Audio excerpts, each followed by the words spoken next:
She's the pushy broad from the Bronx, New York. Follow her voice, a straight dog is nice. She's the pushy broad from the Bronx, oh yeah. Don't be surprised if you wanna listen twice. Make decisions, find the right choice. Know yourself better, find your own voice. It's okay if you need help today, cause everybody needs a little push. From the pushy broad from the Bronx, New York.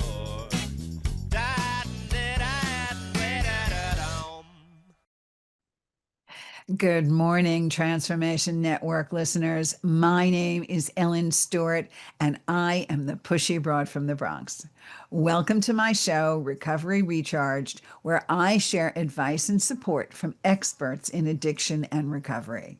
And today is no different. I have one of our frequent consultants on the show today to give you expert advice about job hunting and the mental process behind job hunting. My resident guru career coach, Melanie Wexler, is here with us this morning at the Pushy Broad.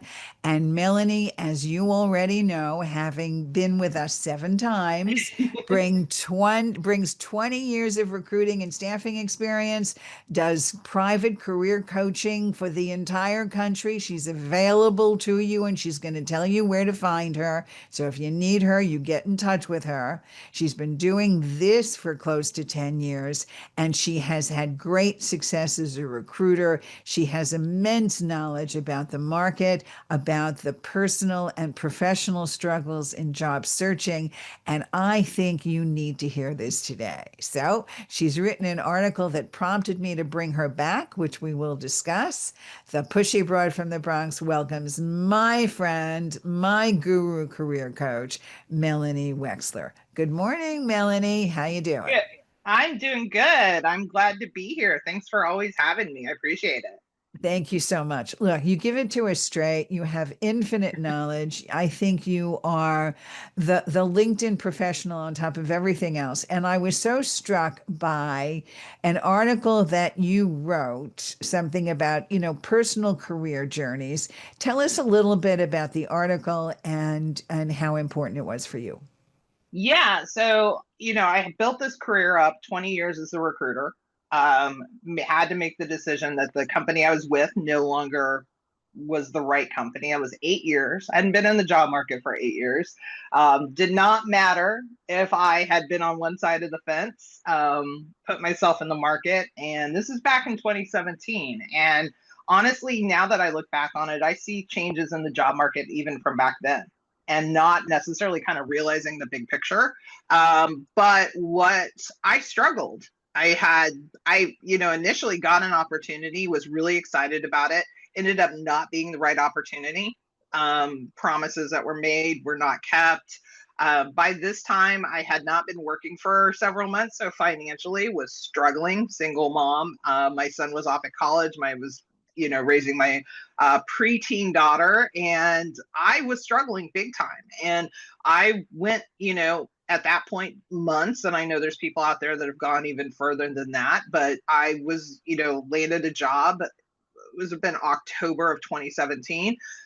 Fast forward the Thursday before Thanksgiving, yes, that is still ingrained and emblazoned in my brain. I got laid off, and I knew that it was probably going to be another 2 to 3 months before I could officially land anything.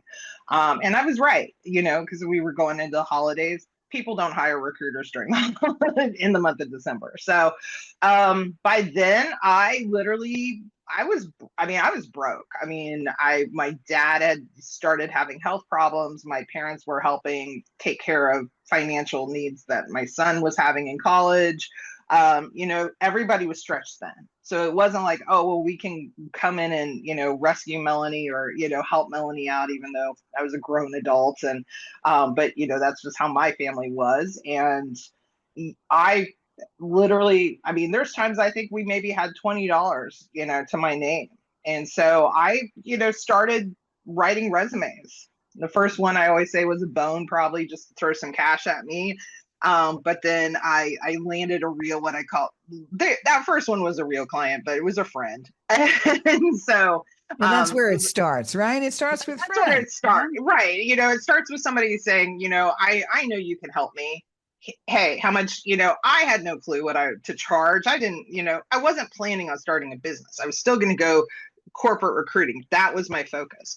And then I just, you know, I took a chance. I invested in myself. I invested in LinkedIn Premium because I knew my clients. I was like, well, there's probably some business there. What if I just started writing some resumes on the side while I'm looking for a job? That little idea and concept actually grew, but into where I'm at today, which is like 9.5 years later. I did actually take another full-time job. I was actually doing the coaching and the writing resumes on any free time that I had. We made some moves with my daughter. We got some, you know, got her in a good school system. Meant that she had to move to Connecticut with her dad for that, though. And you know, so there were these periods of time that it was like, it was probably the lowest period of time of my life. You know, and I've you know, I don't say that lightly. I mean, I've gone through the loss of both of my parents, and you know, and divorces and all these other things, but that was the biggest struggle. I mean, there were times that during that period of time, the only thing that got me out of bed was my daughter, getting her to school. I understand completely, and I know it was a big struggle for you. And this is one of the things that I want to point out to our listeners, especially in recovery. When we start, we know what it's like to hit bottom. We know what it's like when it's been the most toughest time in our lives, not only because an addiction that we're trying to get better from and we're trying to go into recovery, but maybe then when we do get clean and sober, we're still at a loss. We may need a brand new job. We may need a brand new relationship. Everything seems like it's not going to work. Okay. What struck me from your article was the one thing that people say all the time in recovery. It is an absolute saying that I want you to tell us how you applied to your life and this particular article, because in recovery, we say progress, not perfection. So explain to us briefly what that meant for you and what it means in the career search arena. Absolutely. So for me, I had to start recognizing my small wins. I had to not look at the end goal of like, okay, I'm not here yet. I'm not here yet. I'm not out of debt. You know, that's a whole list of things I could focus on. But what actually changed for me, and I'm a big believer of this in the job search area, I talk to my clients and people about this all the time, is your mindset. And so I, during this period of time, started working on my mindset. I started learning about, you know, different techniques that some people will call woo woo and all these things, but I was grasping for anything and everything, but I had to work on my mindset. I had to regain my confidence that I still had I still had those abilities, even though I struggled and even though I had kind of hit my rock bottom. That did not mean I lost my talent. It did not mean that I had lost my ability to do a good job. It just meant I had a period of time that wasn't good. And so instead of sitting in that and, you know, I could have chose to embrace that, and that would not have helped me. That would not have gotten me anywhere. So I had to, in terms of the way I look at it, it's small wins. You know what? You did get the interview. You know what? Okay. Somebody did call you back. Not everybody's going to call you back. You're not going to get 100 interviews. That's not the concept. That's not the process. But what you do have to look at is, you know what? In some days, it was, hey, I got out of bed, you know, and I applied to 2 jobs. I mean, there's days that I would look up and I'd be like, oh, I have nothing to be grateful for. I'd be like, you know what? You better find it. You better find something to be great. Okay, I'm grateful for the sun. I'm You're grateful for the absolutely right. sun. And so you got to embrace those small wins, especially in a job search. Yes, and we do that all the time. We do that in recovery. We know what those principles are. We need to apply them to the rest of our lives. There's a couple of things you said that are really poignant. They're simple, but they really do make an impact. And one of those things is simple gratitude for everything around you and the fact that you have another opportunity to face the day. And second of all, small wins. Count the small wins, whatever it is. You got an interview today. You sent out a resume today. These are positive things. Changing our mindset. And one more thing, which was really cool and really easy and simple that we always forget. It doesn't matter what the world says. You still have your talents and your abilities. They're not lost in the universe just because somebody isn't hiring you for them. You still retain your talents and your skills. And that's enough to give anybody hope on a daily basis, don't you think? Absolutely. And, you know, in a job search, you're going to get rejection. You're good. You're only, the goal is one yes, you know, ideally. Maybe you'll get two yeses or, you know, things of that nature for the final destination, but the final destination doesn't happen overnight. The final destination, just like if you are in recovery and you're overcoming those challenges, that didn't happen overnight either. So we have to take that time and work on ourselves, and we have to work on our confidence and mindset. I truly believe that is going to be your greatest strength, especially in today's job market. And I fully acknowledge the market I was in was very different, but it was still very hard for me. Now I look at the clients I have and I realize, you know, yes, today's job market has even gotten even more difficult. So that's what we have to work on our confidence and our mindset, and we have to embrace that aspect of it, because that's going to be your superpower. That's going to be your tool. And that's when something does happen, or, you know, negative situations will arise, because this is life. You're going to be better equipped in terms of how to handle it. And even to this day, I credit that work I did with how I handle negative situations in my life that arise today. You're absolutely right. Mindset is key, and we talk about it in so many different ways. We talk about it in recovery when we say act as if, really act as if you know what it feels like to be in recovery, to sustain recovery, to tell yourself that you are enough, that you are valuable and capable and grateful for everything around you. And that positive outlook really is the vibration that puts out positive energy, don't you think? Absolutely. It's contagious, it's energetic, it also helps move you forward. And where, you know, some people like, oh, you have your head, like, oh, you have your head in the clouds, like, aren't, you know, it's like, no, there's nothing wrong, even if you have struggles, and even if there's negative situations, there's nothing wrong with feeling good about yourself. There's nothing wrong with being, and that's probably a little bit of like what we've got wrong in this world today is it's easy to embrace the negativity. It's hard to embrace positivity. And I don't know if it's how we've all like just become accustomed to things in this world. I don't know if it's, you know, our brains can be rewired. I've done a lot of like self-reflection, but I consume this information. I'm not, you know, a trained expert in like the mind or anything of that nature, but it's all based on, there's a book out there called The Power of the Subconscious Mind. You can get it on Kindle, Amazon. I have a coach. He recommended it. Amazing book. And it's really practical too. It was one of the first practical books that I've read.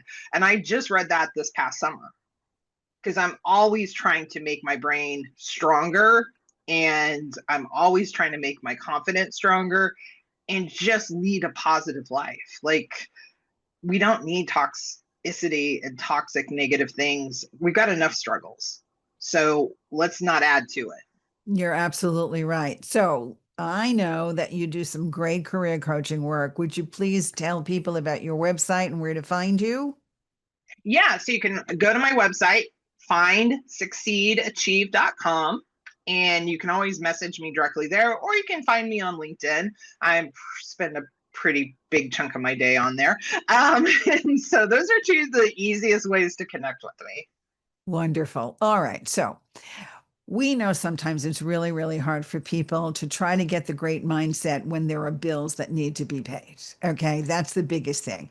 You talk about, maybe shifting a little bit and setting a realistic goal around financial freedom and feeling frustrated around me and around ourselves, rather, and thinking about doing all the right things and nothing is working. Can you walk us through what that looked like for you and how you managed to make the shift, not only externally, but internally, as to what you thought about your goals around financial freedom? Yeah, the biggest thing that I had to do, and this is still an area that I'm working on continuously, is one, I learned how to lean into gratitude, whether it was $1 in the account or whether it's $1,000 in the account. Learn to lean into gratitude, gratitude every single day, and that's actually something that if I'm not as good about it a lot. I'm not, but when I get too far off of it, my mindset definitely sees a reaction to it.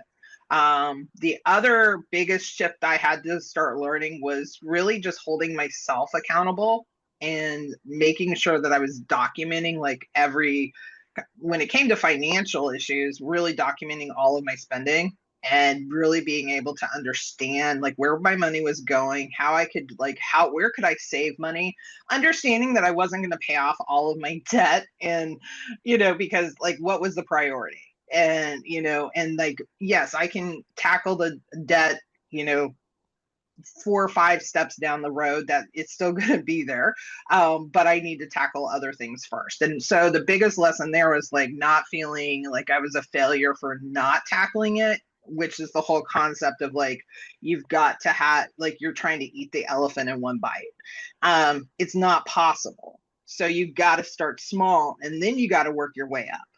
And those were probably the biggest things for me, of like getting out of that, kind of what I call getting out of the muck of just like feeling stuck and not feeling like I was making any progress in my financial life, but also not in my, professional and my personal life. I was just stuck all around. And so I really needed to, just take baby steps. That's a really big thing. And that's also something that we use in recovery. It is about baby steps, one little step at a time. What can I do today? Right? Talk a little bit about what we mean when we say quiet wins when it comes to job searching and how we feel personally as we take each step forward. Yeah, so those quiet wins are not, there's really only but one big win, and that's acceptance of a job offer in job searching. So I kind of call quiet wins a little bit of everything. So whether that's I applied to 3 jobs, how many people did I reach out to today? How many people responded? Did I take an online course to help better my knowledge? Um, did I make a post, or did I work on my resume? Did I work on my LinkedIn profile? There's so many attributes to job searching. I think a lot of people are like, job searching, it's apply and you wait. And that's not the market we're in right now. The market we're in right now is you have to be very proactive. And I just said this last night on a LinkedIn live that I do monthly, was you have to be you are going to be the only advocate for your job search. Yes, you if you're lucky, you have family, you have friends, you have people that are cheering you on, but you are your strongest and best advocate for your job search. Nobody can else get the job done. So you are going to have some thick skin. You are going to get no's. I tell people all this time, you're going to get rejected. It's just going to happen. I got rejected as well, and that's okay. But it's the choice you make today. Do I continue forward, or if you do choose to stop, then what's the alternative? To me, there's not that alternative, there's not the alternative. So I have to keep going. So even if it's like, okay, like, I think it was Monday, it was this Monday or last Monday, I got rejected by potential clients left and right. And honestly, I was feeling I was like, well, this sucks. I was like, okay. You know what I had to do? I had to put the computer away. And I just kind of had to like walk away from it. And I had to like walk away from that moment, go out and grab some fresh air, break the monotony of like what's happening. Because yeah, it did suck. It sucks for me too. And I wasn't happy. But you know, at the end of the day, I was like, okay, you know what? We're just gonna put this day away. And tomorrow we're gonna start fresh. I Tomorrow we're gonna understand. tackle that list. And Right. so I think that's the you know, that's the biggest thing that you can give yourself, is knowing like this is not the end of it. This isn't defining you. Today does not define you. Every day that you build towards something is what actually defines you. So what is that definition that you're looking for? Exactly. I see so many clients as well that turn around and tell me, I don't think I really accomplished anything today because the outside world didn't react the way you needed it to react. It still doesn't mean that when I say, well, okay, then what did you do that you had no accomplishments? And they would say they made 10 phone calls. They sent out 15 different resumes. They managed to clean the house. They managed to rearrange things. They managed to go shopping. They managed to attend to their chores. And I say to them, well, that sounds like a lot of accomplishment to me. Just because somebody didn't say, okay, you can have this job now, doesn't mean that you're not putting the wheels in motion and taking care of yourself to open up the opportunity for something great and what you really want to come through, because that's how it goes. So, no progress in somebody's eyes may really be progress that they're not aware of, don't you think? Absolutely. And here's the thing, if you are also taking care of yourself mentally and physically, you're doing something for yourself that is a greater longevity that's going to help you with that job when that job comes. That job's coming. We don't have the magic 8 ball. I can't, determine like when, but the job is coming. And so if you are not mentally and physically prepared, if your house isn't in order, like, if you've got doctor's appointments that you need to attend to, don't put those things off. You know, address those things now while you can, because then you go into a new opportunity with a clean space where you're not, because we know life will get caught up and you'll become, and you'll be like, oh gosh, I gotta still, the house is a mess. Everything feels out of order as you get adjusted to a new schedule. So there'll be new challenges that you're gonna face. So getting things in order now is actually a really good time. And I'm a big believer too. You should not be job searching. It's not meant to be a 24/7 job. Get up, move around, move your body, move your mind.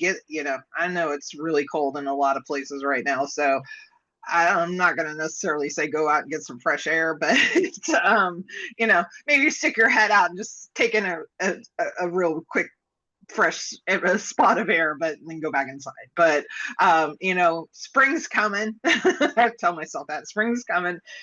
Get out for a walk, take a little break, walk away from the computer.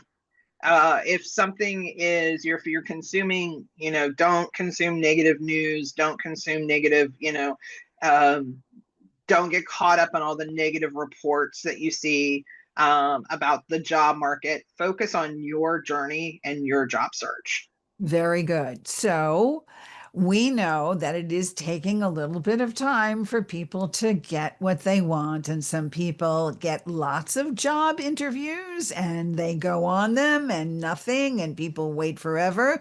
Or some people don't even get job interviews. And over time, the mental status of that job seeker is one of great frustration. And that Yeah. frustration makes them not want to get out of bed, not do anything, and generally be grumpy people to everybody around them, right? And then it's that spiral. So, advice, please, to these people. How do they turn it around? I am going to repeat something I said earlier, and it starts with gratitude. It is, if you are in that funk and if you are in that space where everything around you looks negative, I I want you to step out of it. I want you to step out of it, because there's always somebody that has it a little bit harder than we do. Like in the moment, we think we've got the hard, like it's the poor, I don't want this to sound wrong, but it's the poor pity me kind of syndrome. And it's like, you know what? There's somebody else out there that's struggling a little bit more than you. And they may actually be looking at you going, wow, they're really doing great. You know, they got it. They got a job interview. I didn't even get a job interview. So I just really believe you have, if you can't recognize the things that you should be grateful for in your life, then, and I promise you there are. There's absolutely, and even if it takes you 20 minutes, I mean, you know, or you repeat the same list every single day, you're reminding your brain, and your brain is starting to learn. See, our brains don't know necessarily like the negative and the like they don't know. We attach our feelings to certain things, but our brain doesn't really attach that feeling. And so we have to be able to recognize small things, good things. And if you have gotten the interviews, then you say, you know what, I am landing the interviews. Maybe I need to get some help with how I'm answering that. Because I will say this, if somebody is a really negative space and they're going to interviews, it shows. I've seen it as a recruiter. I've seen it where I'm like, oh, I've seen it when I'm practicing with, like, it's just like, and the reality is we don't want to be, you know, people don't want to work with somebody that's negative. You know, like that's, and so we may have to like put on the smile and be like, but guess what that does to you? All of a sudden you start to feel a little bit better. And, you know, so it's one of the things that, you know, our brains are funny, you know, in regards to that. So that's one of the big things that I think you have to me, it all starts with gratitude, to be very honest with you. Okay. So one of the things you say in your article, which I love, and I know you've referenced this from somewhere, but I'm going to use it too. Success is going from failure to failure without loss of enthusiasm. That is totally brilliant. And it's probably one of my mantras as well. This is what you have to understand, that you are still in success mode if you don't freak out, if you decide to hold on to a positive attitude. Also, I worked in coaching, but before that I did sales and marketing. And one of the greatest gurus, one of my mentors, turned around and said to me, every single no leads you closer to a yes. That just totally blew my mind. So you get all the no's in the world because, just like on the roulette wheel, you can play red forever, but it's going to come up black whether you want it to or not. So every single no leads you closer to a yes. Success is going from failure to failure without loss of enthusiasm, which is fantastic. We have 15 seconds for you to tell us, Melanie Wexler, what website we can find you on. Yeah, so you can find me at findsucceedachieve.com, or just connect with me on LinkedIn, and definitely follow. I put out a newsletter every single, usually every Thursday, with career advice and direction on LinkedIn. So findsucceedachieve.com. You can also find her on LinkedIn. Really and truly sign up for her newsletter. She says some wonderful things. It is wonderful to work with her. She's extremely reasonable. She does virtual appointments all over the country. Melanie, thank you so much for being here today. This is the Pushy Broad from the Bronx saying thanks for listening, and we'll see you next time. This is Ellen Stewart, the Pushy Broad from the Bronx, saying thanks for listening, and remember, everybody needs a little push. From the pushy broad from the Bronx, New